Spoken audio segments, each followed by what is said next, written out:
The Minnesota Pollution Control Agency released the draft of its contaminated waters list in November. Crystal Lake in Robbinsdale is now on that list due to high levels of PFOS. I explain what that means for Robbinsdale and Crystal Lake neighbors.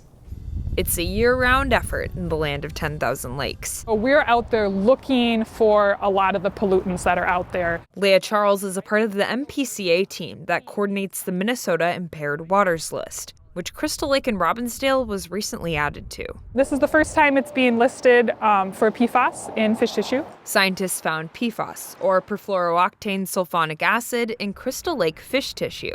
It is above our water quality criteria for what we would consider safe for human consumption. PFOS are chemicals once used in some consumer products, like stain-resistant clothes and food packaging.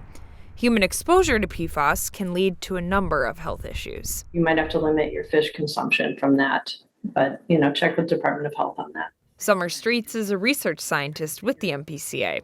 She's also a PFOS expert.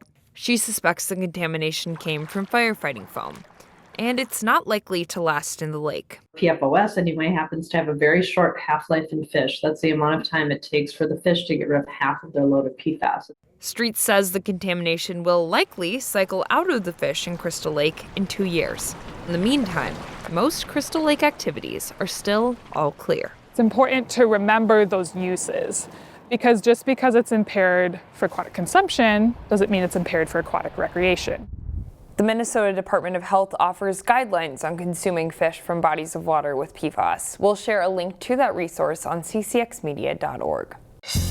Find more local news stories at ccxmedia.org and follow us on social media.